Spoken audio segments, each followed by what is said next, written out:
2 of the On This Day weekly podcast.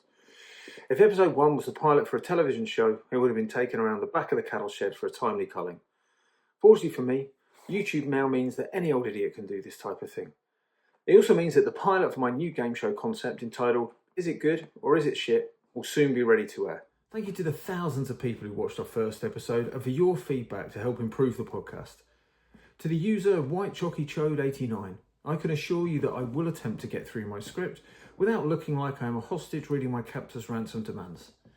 As always, your feedback is highly encouraged, as what data centres bulging with AI workloads need is more bullshit to store. Starting with the fun subject of organised crime. It was on this day in 2016 that Joaquin Guzman, more affectionately known as El Chapo, and considered the world's most powerful drug trafficker, is recaptured following his escape from a maximum security prison in Mexico. I will be referring to him as Mr. Guzman, as his nickname translates to the Shorty, due to his stocky build and short stature at 5 foot 6 inches tall.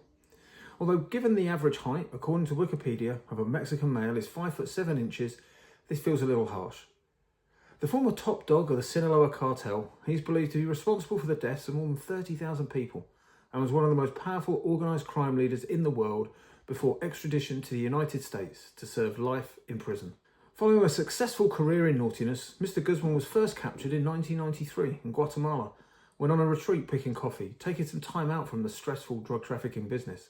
Sentenced to 20 years in prison, he first escaped maximum security in Mexico in 2001 through a series of bribes and was free until his recapture 13 years later. He escaped again using the more traditional tunnel out method just a year later, before being recaptured following a shootout on the 8th of January in 2016. In between his final capture and his last escape, the famed Mexican actress Kate de Castillo approached Mr. Guzman, asking him to traffic love, not drugs, and perhaps missing the point of MDMA in the early 1990s.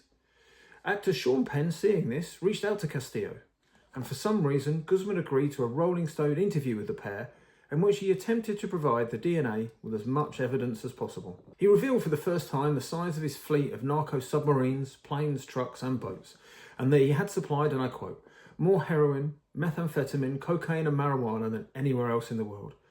It was at this point that the CIA nervously looked at their shoes. On the 9th of January 1960, construction started on what is often called, and unrelated to our previous story, the Aswan High Dam. One of the world's largest dams was built in order to put an end to the annual flooding on the River Nile in Egypt. As Egypt's population grew and as construction technology advanced, the military regime wanted to exert more control, this time over the natural environment, and eliminate flooding. This was to protect farmland, especially for the economically lucrative cotton crop. The technicians and heavy machinery were needed for the project. They were provided by the Soviet Union, as with the design from Nikolai Malyshev from the Hydroproject Institute in Moscow.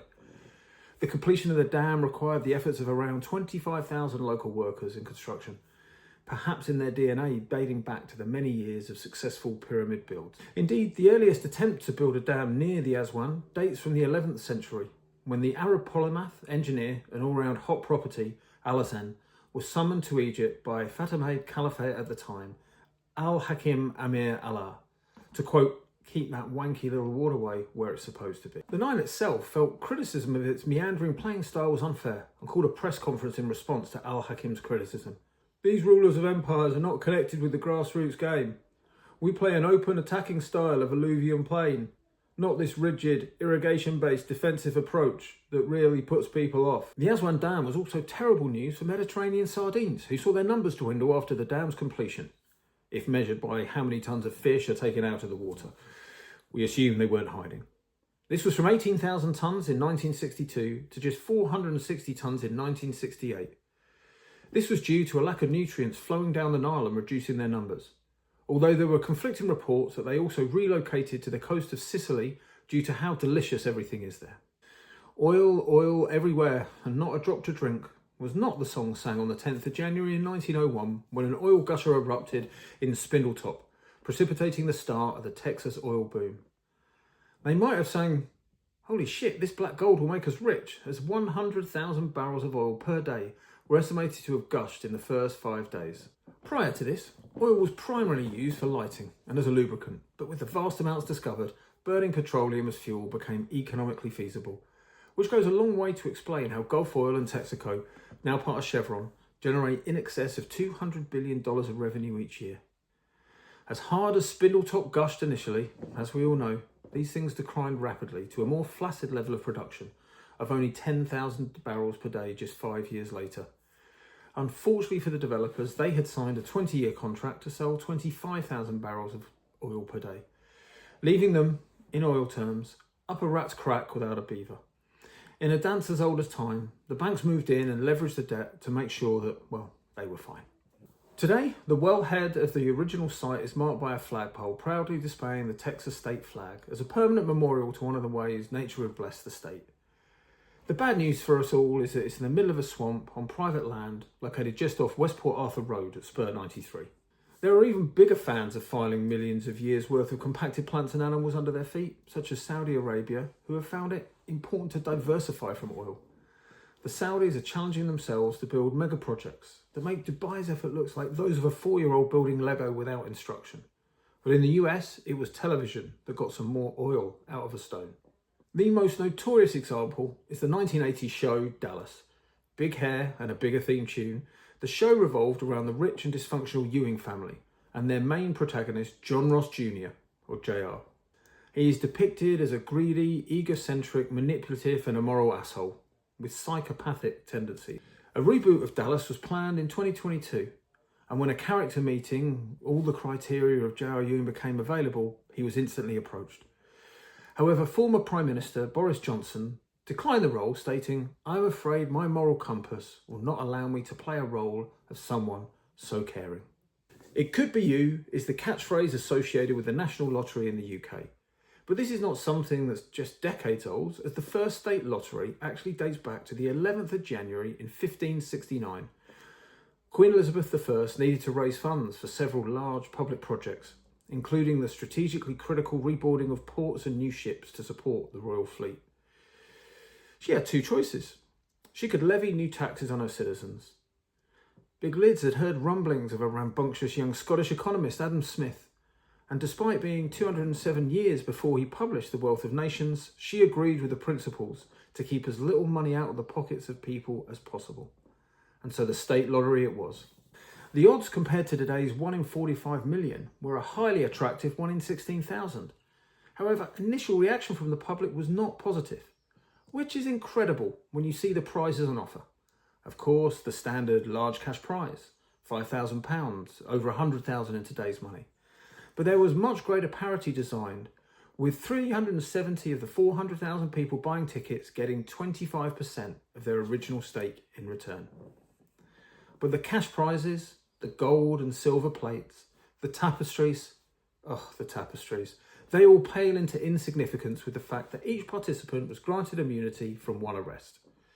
There were exceptions for murder, piracy or treason, but some of the hot new growing crimes such as highway robbery, poaching and smuggling, you could get a free pass. The year before the lottery went into operation, there was a big marketing push from the Crown, and Elizabeth herself did extensive media appearances to promote the event, even trying to squeeze in a plug when throwing Mary Queen of Scots in prison with the quip, "She's only in here as she wouldn't buy a ticket for this bloody lottery."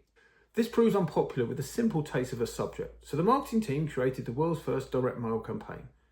Each Justice of the Peace, Mayor and Bailiff received a motto for their local campaign. Hastings had not been on the map since Harold's career-ending eye injury a few hundred years earlier, and they took their chance to work themselves back into the nation's consciousness, was possibly the greatest motto of all. "From Hastings we come, God send us good speed. Never a poorer fisher town in England, of ye great lot hath more need." Throughout history, there are countless examples of underutilising the natural resources around us, perhaps none more so than women. One glass ceiling was broken on the 12th of January in 1932 when Hattie Caraway became the first woman elected to the US Senate. A teacher, she married Thaddeus Caraway in 1902 after they'd met in college. Big T was elected to the US House of Representatives in 1912 and served in that office until 1921 when he became a US Senator. She avoided the political life and the growing women's suffrage movement, recalling, "After equal suffrage, I just added voting to cooking and sewing and other household duties." Well, that was all to change in 1931 when her husband died whilst in office, allowing her to follow the president of appointing widows to temporarily take their husband's seat. One can only imagine the upside of that situation if it still applied to the presidency today, and that would be for a much broader population than the 3 million or so in Arkansas. With backing from the Democratic Party, she easily won a special election in January 1932 for the remaining months of the term. Not satisfied with one first, she went on to be the first woman re-elected to the Senate, and then the first to preside over the Senate. It has quite a tricky background to find much humour in Caraway's politics.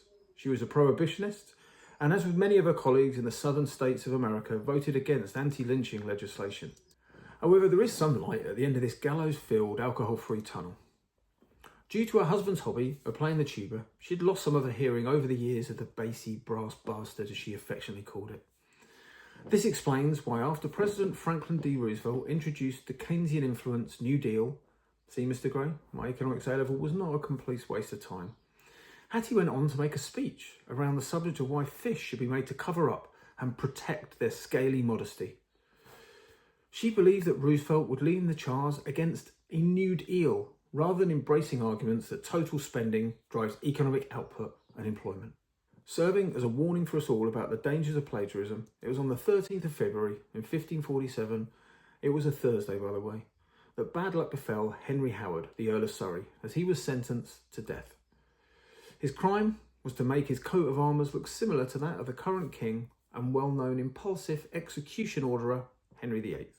Those grounds may seem somewhat flimsy, however, there is a build-up to the straw that severed the Earl's neck. Howard was one of the founders of English Renaissance poetry, and alongside his friend Sir Thomas Wyatt were the first poets to write in the sonnet form that Shakespeare later greatly profited from.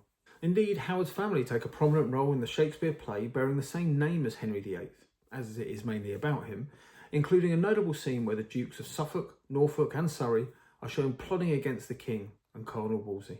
The Earl was described as a man of reckless temper, involved in many quarrels, much like today's man wandering the streets of the city of London after a hard day splitting the G on 6 pints of Guinness before heading back to Liverpool Street Station. His repeated imprisonment for his rash behaviour included striking a courtier and smashing the windows of a house in the streets of London. The matter came to a head, which ended in the Earl losing his when he adapted a coat of armour, his own, to match the royal one. For a man once called by his own family the most foolish proud boy that is in England, it was the end. Big H, tired of his first namesake shit, and following what must have been, without doubt, a robust and fair trial, he was found guilty of treasonably quartering the royal arms and executed just 6 days later. Sadly, the king didn't get long to celebrate this victory over a perennial thorn in his regal side. Indeed, it was reported that the post-execution celebrations were, even by old Coppernose's standards, a bit of a sesh. The steady diet of mead and fried goose stuffed with more goose eventually took its toll, and aged just 55, Henry VIII died only 9 days later than the Earl of Surrey.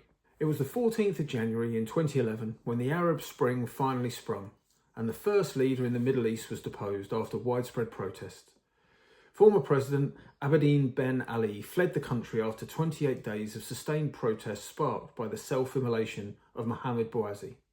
Unless you consider kebabbing a head of state a success, then Tunisia can be seen as one of the only successful uprisings of the Arab Spring. It eventually led to democratisation of the country and to free and fair elections.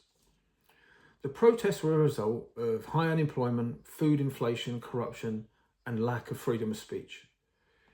Bouazi, 26, was the sole income provider for an extended family of 8, and he had the produce he was trying to sell at a local market confiscated.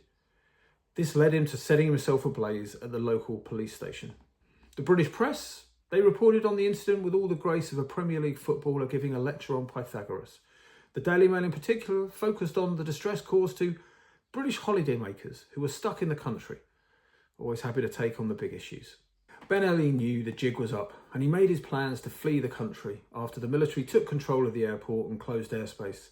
However, Ben Ali's wife Layla had already left the country for Paris a few days earlier, having removed 1.5 tonnes of gold from the central bank, worth $66 million, and about half of all of Tunisia's gold reserves. She was spied in a Disneyland Paris hotel, which from my past experience must have been tough for her, knowing the level of catering that she was used to. The plan was for her husband to join us too in Paris. He had managed to reach Malta with Libyan assistance. But much like combining duck fat and potatoes, the French made another excellent choice when they told him to go fuck himself and find somewhere else to land.